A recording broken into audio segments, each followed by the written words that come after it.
Hi friends, welcome to workshop Telugu. మన ఛానల్కి కొత్తగా వచ్చినారంటే మన ఛానల్ సబ్స్క్రైబ్ చేయండి. మర్చిపోకుండా పక్కన ఉండే బెల్ ఐకాన్ క్లిక్ చేయండి ఫ్రెండ్స్. అప్పుడే మనం వేసే వీడియోస్ మీకు నోటిఫికేషన్గా వస్తుంది ఫ్రెండ్స్. ఇప్పుడు మనం చూసేది వచ్చి ఒక వరల్డ్ ఫుల్లో 230 లీటరు మాస్టర్ మైండ్. దీని మోడల్ ఇది. దీని ప్రాబ్లం ఏమంటే కింద వచ్చి మనకు డోర్లో కింద బాటం ఉంటుంది. ఆ బాటం ప్లాస్టిక్ పైన ఉన్న రేకు మొత్తం తినేసింది. అంటే నీళ్ళు చెమ్మ పడి తినేస్తున్నది. పైన వీళ్ళు ఊరికి అట్ట టేప్ ఏదో వేసి పెట్టున్నారు. కానీ కింద ఆ ప్లాస్టిక్ బాటం అయితే ఊడి కిందకి ఎంత రాలా, బాగా స్ట్రాంగ్గానే ఉంది. కానీ మధ్యలో ఉండే పైన అంటే పైన ఒక లేయర్ లాగా వస్తుంది రేక్ షీటు. అంటే ఆ పఫ్కి ఈ ప్లాస్టిక్ బాటంకి పైన రేక్ షీట్ వస్తుంది. అది మొత్తం తినేసి లోపల ఒక వేలు లోపల పోయేటంత గ్యాప్ ఉంది. మనం ఇప్పుడు దానికి మొత్తం అట్ట పేస్ట్ పెట్టాలి అంటే అసలు చాలా పేస్ట్ అవుతుంది. ఫినిషింగ్ కూడా రాదు, అది ఎక్కువ వేస్ట్ అవుతుంది అనమాట. మనం ఏం చేస్తున్నామంటే పైన మొత్తం నీట్గా రఫ్ చేసేసి ఆ గ్యాప్కి మనం థర్మాకోల్ పీస్ వస్తుంది, అంటే పఫ్ పీసు. దీన్ని ఆల్రెడీ ఫ్రిడ్జ్ది పగలగొట్టిన పీసులు ఉంటుంది కదా, దాన్నే మనం లోపల పెట్టి నీట్గా ఫిల్ చేసి, అంటే ఆ రేక్కి ఆ కింద ఉండే బాటంకి ఈక్వల్గా మనం క్లీన్ చేసి రఫ్ కోసేసి మనం వచ్చి పైన పేస్ట్ పెట్టబోతున్నాము. ఫస్ట్ వచ్చి ఇప్పుడు మనం రఫ్ చేసి ఆ రేకు తిన్న రేకులన్నీ మనం తట్టి తీసేస్తే మనకు ఒక ఈవెన్గా ఒక ప్లేస్ వస్తుంది. దాని తర్వాత మనం వర్క్ అనేది చేయొచ్చు.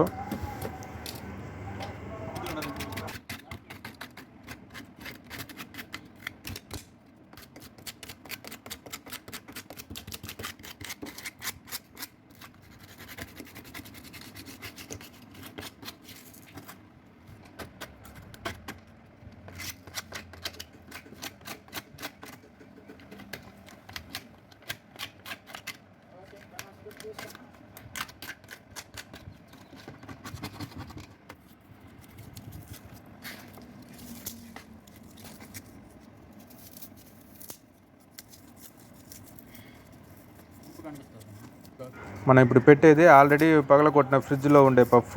ఇలాంటి ఫ్రిడ్జ్లోనే ఉంటుంది. ఈ గ్యాప్ని మా పఫ్లు పెట్టి మనం లోపల బాగా దూర్పి క్లోజ్ చేసేస్తే, ఒకవేళ ఎక్కువ బయటికి ఉన్నా మనం ఈ పేస్ట్ పెట్టే రేకుతోనే నీట్గా పై నుంచి కిందకి బాటంకి నీట్గా మనం కోసేస్తే ఈవెన్గా వచ్చేస్తుంది. అప్పుడు చిన్న చిన్న బొక్కలే ఉంటుంది సైడు. ఆ గ్యాప్కి మనకి సింపుల్గా ఈ పేస్ట్ అనేది కవర్ అయిపోతుంది అనమాట. అంటే ఎక్కువ పేస్ట్ అవ్వదు, ఫినిషింగ్ నీట్గా వస్తుంది. ఒక 2 కోటింగ్ అట్టా పెట్టినా సరిపోతుంది.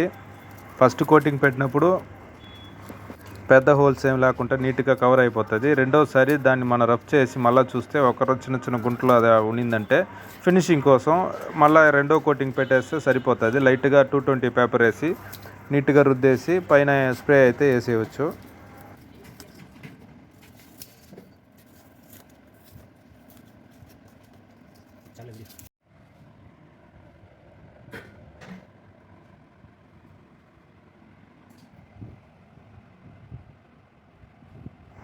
ఇది ఇప్పుడు మనం పెట్టేసి పైన నుంచి నీట్గా కోసేస్తున్నాము. ఎక్స్ట్రా బయట కనిపించకుండా నీట్గా ఈవెన్గా ఉండదు చూడండి ఆ రేక్ పీసు.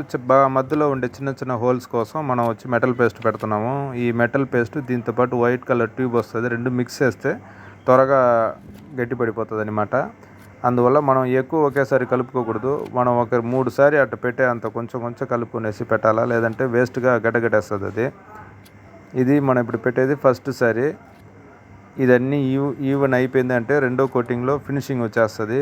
దాని తర్వాత చిన్న చిన్న హోల్స్ ఉండదు అనుకుంటే మూడో కోటింగ్ నైస్గా లాగొచ్చు. అంటే ఒక్కరో కలిపినా సరిపోతుంది రెండో కోటింగ్ మూడో కోటింగ్కి. ఫస్ట్ కోటింగ్కే ఆ హోల్స్ అన్నీ మనం ఫిల్ అవ్వాలి కాబట్టి కొంచెం ఎక్కువ పేస్ట్ అవుతుంది.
చెప్పరి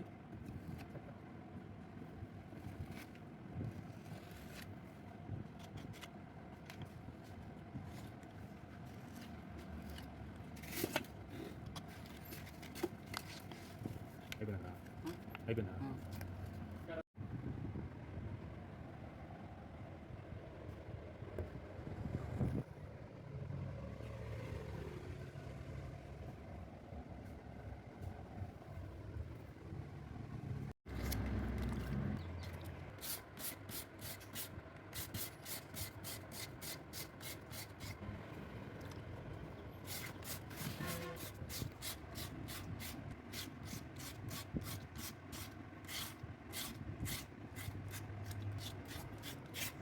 ఇది ఫైనల్గా మనం 220 పేపర్ వేసి నీట్గా రఫ్ చేస్తున్నాము. అంటే ఏమాత్రం ఎక్కడ చేతికి మనకు తగలకుండా స్మూత్గా ఉండాలా. పైన ఎంత స్మూత్గా ఉందో అంత స్మూత్గా ఉంటే మనకి ఇంకా ఫినిషింగ్ వస్తుంది అనమాట.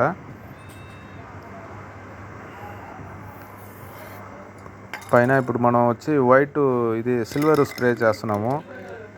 దీనికి యాక్చువల్గా దీని కలర్ అయితే మనకు మెటాలిక్ గ్రే, అది గ్రేలో టైటానియం గ్రే మోడల్లో ఉంటుంది. మనం సిల్వర్ వేసేసి దానిపైన మనం స్టిక్కర్ వేసేస్తే అసలు అది ఏం పెద్దగా తెలియదు, బాగా నీట్గా ఉంటుంది. అంటే గుంటలుగా ఒక తుప్పటిపోయి గుంటలుగా ఉండేదానికి మనం ఈ విధంగా చేసేసి పైన స్టిక్కర్ వేసేస్తే అసలు చూడడానికి బాగుంటుంది.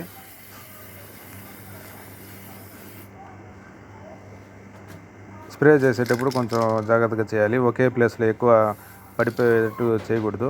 కొంచెం లాంగ్లో కనీసం ఒక 10 ఇంచులు గ్యాప్ పెట్టుకునేసి స్మూత్గా స్ప్రే కొడితేనే ఫినిషింగ్ అనేది వస్తుంది. ఇప్పుడు మనం ఈ పెయింట్ ఇప్పుడు కొట్టింది ఒక 10-15 నిమిషాలు ఆరిపోతుంది. మళ్ళీ నీట్గా ఒక మంచి ఎండిపోయిన గుడ్డ పెట్టి నీట్గా తుడిసేస్తే ఎక్స్ట్రా ఒకరవ ఆడాడ పడిపోయి ఉంటుంది, అదన్నీ తుడిసేసి మనం పైన స్టిక్కర్ అనేది వేసేయాలా.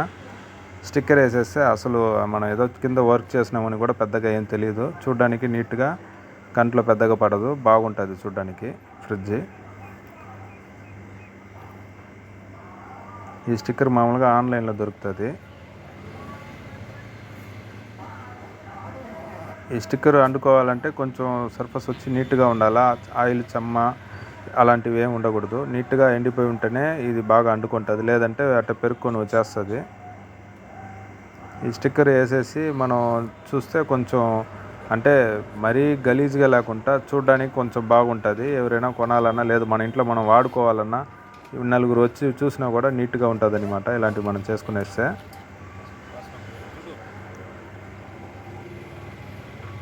ఈ స్టిక్కర్ కాస్ట్ అంటే మనకు ఆన్లైన్లో ఒక 200-250 రూపాయల లోపల వస్తుంది. ఫ్రిడ్జ్ మొత్తం వేసుకోవచ్చు. మేము ఈ ఒక స్టిక్కర్ని ఒక 4 ఫ్రిడ్జ్కి చిన్న చిన్న పీసుగా అంటించుకునేస్తాము, అంటే లుక్గా ఉంటుంది అనేసి.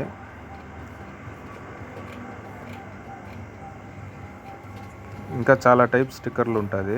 మనం ఈ సిల్వర్కి దీనికి కొంచెం మ్యాచ్ అవుతుంది. అంటే మరీ ఘాటుగా కొట్టేటట్టు లేకుండా కొంచెం చూడడానికి కొంచెం డీసెంట్గా ఉంటుంది.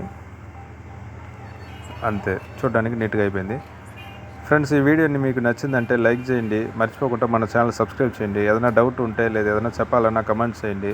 మర్చిపోకుండా మన ఛానల్ని సబ్స్క్రైబ్ చేయండి. మన తెలిసిన ఫ్రెండ్స్కి షేర్ చేయండి. మన ఛానల్ కొంచెం రికమెండ్ చేయండి ఫ్రెండ్స్.